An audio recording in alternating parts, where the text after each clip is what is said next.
Salut, on se retrouve pour la critique d'un film adapté d'une attraction culte des parcs Disney. Donc prenez votre chapeau et montez sur votre bateau parce que c'est parti pour une exploration de la jungle. Pour le résumé du film, en 1556, Lope de Aguirre et des conquistadors partent en Amazonie à la recherche d'un arbre légendaire magique dont les pétales pourraient guérir toutes les maladies. Après le massacre de la tribu des Pocamichuna, une terrible malédiction s'abat sur eux. En 1916, durant la Grande Guerre, la botaniste Lily Hawthorne peine à faire accepter sa théorie sur la légende auprès de la Royal Society de Londres. Déterminée, elle embarque alors son frère MacGregor dans l'aventure.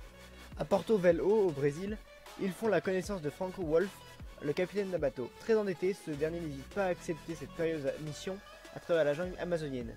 Le trio va croiser de nombreux obstacles sur sa route, notamment une expédition allemande concurrente menée par le prince Joachim de Prusse. Donc du coup nous avons plusieurs personnages. Francisco Lopez de Heredia, qui est alias Frank Wolff. En fait c'est que Frank Wolff avant c'était un des soldats, un des conquistadors, mais il a décidé je crois que de les trahir, un truc dans le genre. Et donc du coup voilà, parce qu'il a trouvé que c'était pas très gentil. Et donc du coup il a été un peu sauvé, mais il doit quand même rester près du fleuve. Dr Lily Hawthorne, MacGregor Hawthorne, ce sont les deux botanistes et scientifiques qui cherchent l'arbre. Dunlop de Aguirre, c'est le conquistador. Le prince Joachim de Prusse, c'est le méchant Prusse. Voilà. Nilo Nemolato, je crois que c'est le propriétaire de tous les bateaux du port. Le sir James Hobbs Cunningham, ça je sais plus. Melchior Tradersam et Sancho Capo. Beaucoup de ces personnages, je me souviens même plus qui c'est parce que c'était il y a tellement longtemps maintenant. Et voilà, en gros, c'est eux les personnages du film. Alors, concernant mon avis sur le film. Alors, vraiment, c'est un film que j'ai bien aimé parce que c'était un peu dans le même vent que Pirates des Caraïbes, c'est-à-dire une attraction, enfin un film inspiré d'une attraction. Et dans ce cas-là, c'est très réussi. C'est un film que j'ai adoré. Dwayne Johnson, on le voit souvent dans la jungle ces temps-ci, ces années-là. Bon, là, c'est vrai que c'est un peu redondant, c'est chiant. Mais là, il avait un bon personnage. Par contre, l'histoire de eh ben en fait, je suis immortel parce que j'ai fait partie des conquistadors et que voilà. Ça, c'était sûr en fait. J'étais genre en mode comme ça, mais c'était sûr en fait. Et donc, du coup, voilà. Donc, le film, c'était vraiment une réussite. Je crois qu'il a pas trop marché au box-office.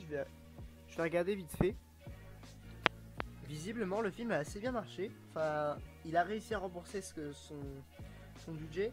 Il a réalisé une recette de 213,8 millions de dollars.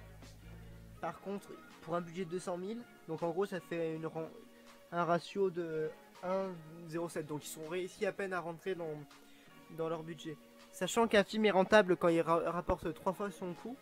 D'ailleurs, comment il s'appelle je l'ai.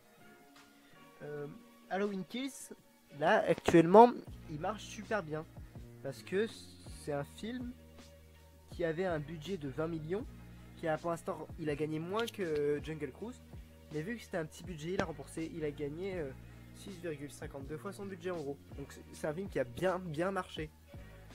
Voilà. Sinon, le film était super sympa, les personnages sont sympas. Vraiment, il y avait quelques trucs qui étaient un peu attendus. Mais au pire, c'est pas grave parce qu'au pire, le film, ça change rien au film. Mais vraiment, c'était de bonnes idées.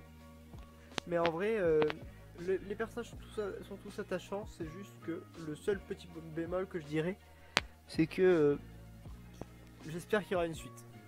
Parce que vraiment, le film est pensé que pour un seul film, quoi. C'est ça qui est dommage. Bon, faut arrêter de penser comme ça et dire qu'on va absolument des suites. Mais bon, là, je vois que j'aimerais bien.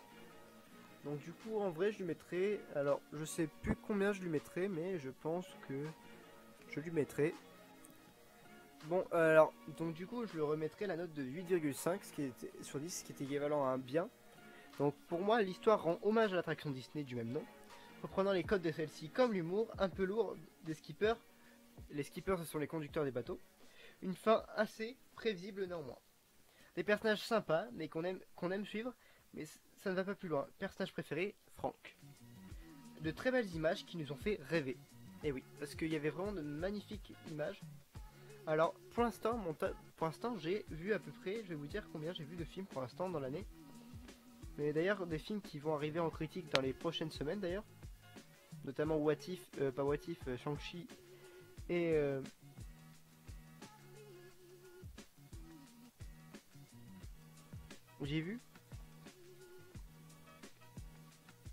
j'ai vu à peu près 21 films pour l'instant. Voilà, c'est un bon truc. Donc du coup, bah, j'ai plus grand chose à dire sur le film, à part que je l'ai bien aimé. Donc du coup, n'hésitez pas à l'acheter pour le regarder. Et puis on se retrouve très bientôt pour une nouvelle pêche aux infos Disney. Bye bye.